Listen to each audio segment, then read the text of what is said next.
சிவா சிவாய போற்றியே நமச்சிவாய போற்றியே பிறப்பருக்கும் ஏகனே பொறுத்தருள் அநேகனே. மேடையை அலங்கரிக்க ரிட்டையர்ட் தாசில்தார் என்று சொன்னாலும் அந்த ஒரு பதவி அந்த ஒரு இதில் இல்லாமல் எங்களில் ஒருவராக எங்களோடு ஒருவராக இதுவரை பயணித்துக் கொண்டிருக்கக்கூடிய ஐயா அவர்களை பேசுமாறு அன்போடு அழைக்கிறேன். திருச்சி மாணவர்களே, ஸ்ரீ காவேரி ஜோதிட நிலையத்தில் 4வது கருத்தரங்கு கூட்டம் சிறப்பாக நடைபெற்றுக் கொண்டிருக்கிறது. இந்த கூட்டத்தை சீரும் சிறப்புமாக நடத்தி கொண்டிருக்கின்ற இதனுடைய நிறுவனர் தோழர் விஜயகுமார் ஐயா அவர்களுக்கும், செயலாளர் ஐயா ராக்போர்ட் ராஜன் ஐயா அவர்களுக்கும், துணை செயலாளர் சுக்கரன் செந்தில் அவர்களுக்கும், சரவணகுமார் அவர்களுக்கும் என்னுடைய முதற்கண் வணக்கத்தையும் நன்றியும் தெரிவித்துக் கொள்கிறேன். இந்த காவேரி ஜோதிட அறக்கட்டளை நிறுவனமானது இன்னும் பல்வேறு ஜோதிட கருத்தரங்குகளை கண்டு வெள்ளி விழா வைர விழா காண வேண்டும் என்று வாழ்த்தி, எனக்கு இந்த ஜோதிட துறையிலே முன்னிறுத்தி வழிகாட்டியாக இருந்து கொண்டிருக்கின்ற மோகனூர் அகத்தியர் ஜோதிட அறக்கட்டளை நிறுவனர் தோழர் ரவி ஜெயக்குமார் அவர்களுக்கு இந்த தருணத்திலே எனது நெஞ்சார்ந்த நன்றியும் வணக்கத்தையும் தெரிவித்துக் கொள்கிறேன். மேலும் இந்த கருத்தரங்க கூட்டத்திலே கலந்து கொண்டு சிறப்பித்துக் கொண்டு முதலாவது ஜோதிட உரையை ஆற்றி அமர்ந்து கொண்டிருக்கின்ற மதிப்பிற்குரிய நன்மணி ஐயா அவர்களுக்கும் இந்த தருணத்திலே எனது முதற்கண் வணக்கத்தை தெரிவித்துக் கொள்கிறேன். மேலும் இந்த சிறப்பான ஒரு கூட்டத்திலே அமர்ந்து கொண்டு சிறப்பித்துக் கொண்டிருக்கின்ற ஜோதிட ஆர்வலருக்கும் குருமார்களுக்கும் எனது வணக்கத்தை தெரிவித்துக் கொள்கிறேன். மேலும் ஜோதிட பதிவுக்குள் செல்வதற்கு முன்பே மாதா பிதா குரு தெய்வத்தை வணங்கி என்னுடைய பதிவுக்கு செல்கிறேன். ஜோதிடம் அப்படிங்கிறது ஒரு சமுத்திரம் கடல் அப்படின்னு சொல்லிட்டு இருக்காங்க. இதுல நாம ஒவ்வொரு ஆராய்ச்சி பண்ணதான் ஒவ்வொரு விஷயமும் நமக்கு தெரிய வருது. அந்த வகையில எனக்கு இன்னைக்கு ஆராய்ச்சியில தெரிய வந்திருக்க ஒரு விஷயம் அங்கிசநாதன் அப்படிங்கிற ஒரு கான்செப்ட். இது ஒரு புதுவிதமான கான்செப்ட். யாரும் இதை பத்தி அதிகமா மேடையில பேசியிருக்க மாட்டாங்க. அங்கிசநாதன் அப்படிங்கிறத பத்தி ஒரு சரியான ஒரு புரிதல் இருந்திருக்காது.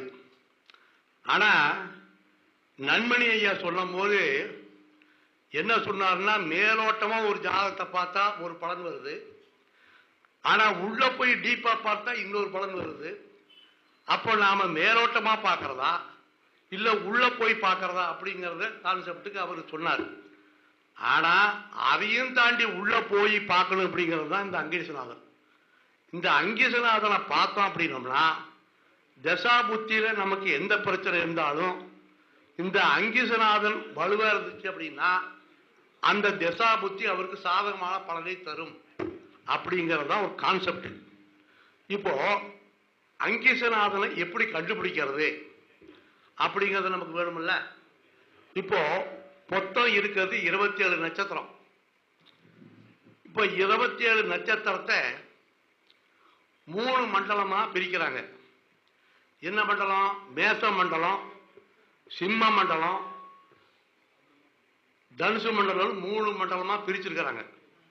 இந்த 3 மண்டலமும் 9 நட்சத்திரம் ஆளுமை செய்யும். அதாவது அசுவனிலிருந்து ஆயில்ய வரைக்கும், மேசத்திலிருந்து கடகம் வரைக்கும் மேச மண்டலம் ஆட்சி செய்யும். அதே மாதிரி மகத்திலிருந்து கேட்டை வரைக்கும் அந்த 4 ராசியிலையும் அந்த 9 நட்சத்திரம், 2வது 9 நட்சத்திரம் ஆளுமை செய்யும். 3வது மூலத்திலிருந்து ரேவதி வரைக்கும் வர்றது தனுசு மண்டலம். இந்த 3 மண்டலத்திலையும் ஒரு மண்டலத்துக்கு 9 நட்சத்திர வீதம், 3 மண்டலத்துக்கு மொத்தம் 27 நட்சத்திரம் வரும். இந்த 27 நட்சத்திரம் தான்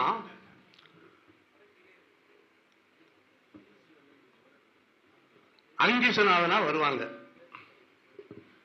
எப்படின்னா இத வரிசையா முறைப்படுத்தணும். இப்போ அஸ்வினி, பரணி, கார்த்திகை அப்படிங்கிற 3 நட்சத்திரம் சூரியனுடைய கண்ட்ரோலுக்கு வந்துடும்.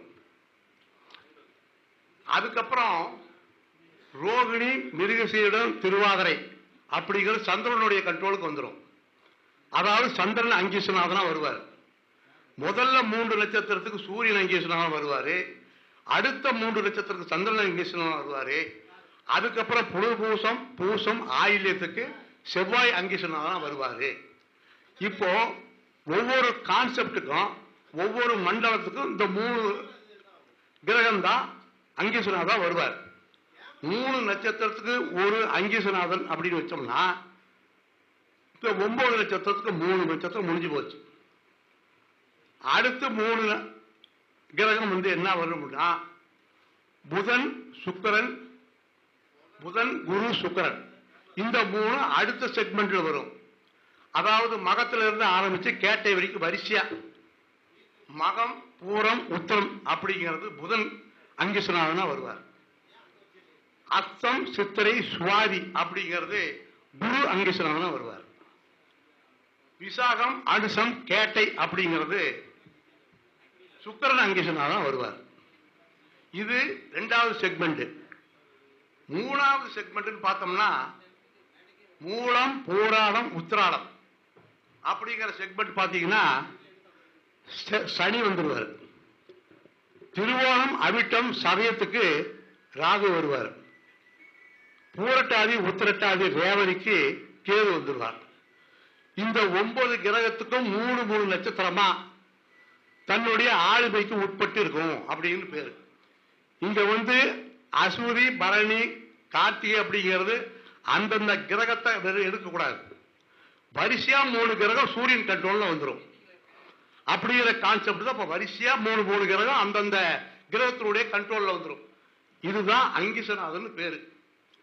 இப்போ துணை அங்கிசநாதன் அப்படின்னா யாரு அப்படிங்கும் போது இப்போ ஒரு கிரகம் ஏதாவது ஒரு சாரத்தில் நிற்கும் அப்படின்னு பார்க்கும்போது இப்போ சுக்கிரன் அனுச 2 இருக்குன்னு வைங்க.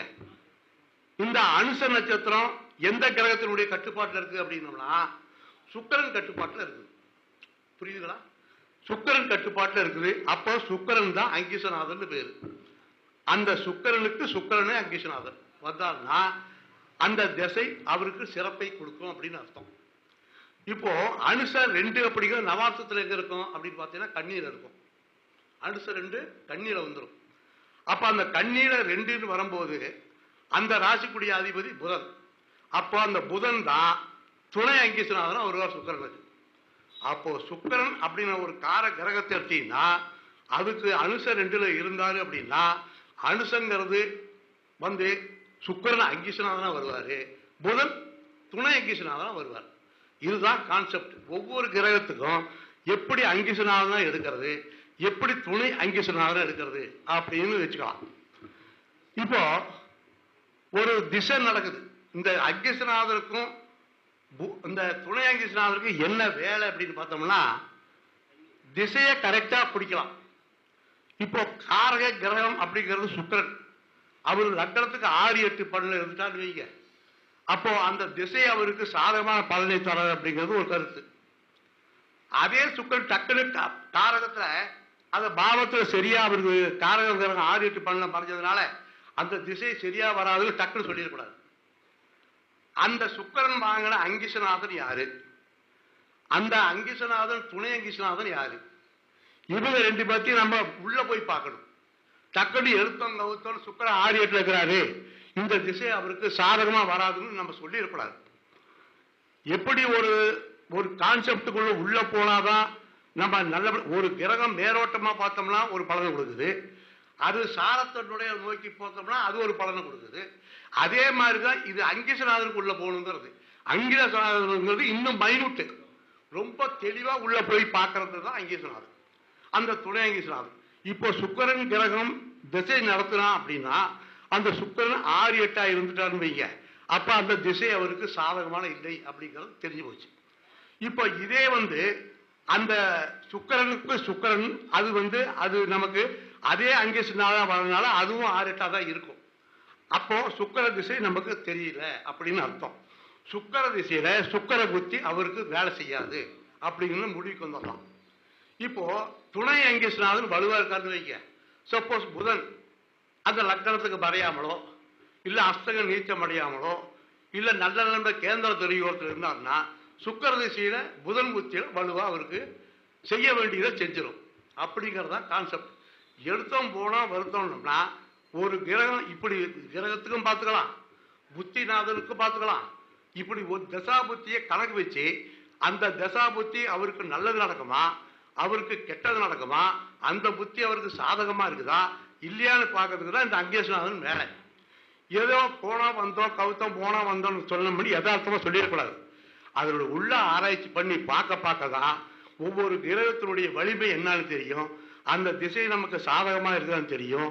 அப்படிங்கிறத பார்த்து தான் ஒரு முடிவுக்கு வரணுமே சொல்லி ஏதோ ஒரு கிரகம் அப்படி இருக்கு நீச்சமாயிருச்சு அஸ்தங்கமாயிருச்சு அப்படிங்கிற முடிவுக்கு வராம ஒரு நல்ல தெளிவா உள்ள போய் ஒரு ஆராய்ச்சி பண்ணதான் ஒவ்வொருத்தரும் ஒரு புது புது விஷயம் வரும் அப்படின்னு சொல்லி நாம மேலோட்டமா ஜாதகம் பார்க்காம உள்ள போய் ஜாதகம் பார்த்து ஒரு மனிதனுக்கு ஒரு வர்ற கஸ்டமருக்கு தெளிவான ஒரு விளக்கத்தை கொடுத்தா அந்த தெளிவான விளக்கம் அவருக்கு சாதகமா இருக்கும், நமக்கும் அது திருப்தியா இருக்கும்னு சொல்லி எனக்கு இந்த தருணத்திலே வாய்ப்பினை பேசுகின்ற வாய்ப்பினை கொடுத்த காவேரி அறக்கட்டளையினுடைய நிறுவனர் மற்றும் நிர்வாகிகளுக்கு எனது நெஞ்சான நன்றியை தெரிவித்துக் கொள்கிறேன்.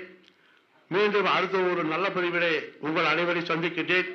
அதுவரையிலும் உங்களிருந்து வெளிப்பட்டுக் கொள்வதே உங்கள் ஜோதிடர் அன்னை அஸ்ட்ரோ ஆர் வடிவேலு, வட்டாட்சியர் ஓய்வு, மோகனூர். என்னுடைய தொலைபேசி எண் 95 147 78 968. மற்றொரு வாட்ஸ்அப் எண் 99 528 26 176. நன்றி, வணக்கம். இதுவரை பேசிய ஐயா அவர்களுக்கு நன்றி.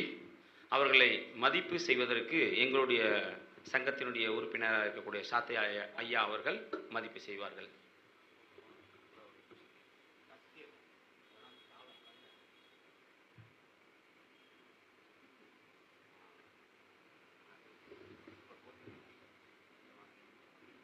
ஐயா வாங்க, ஏன்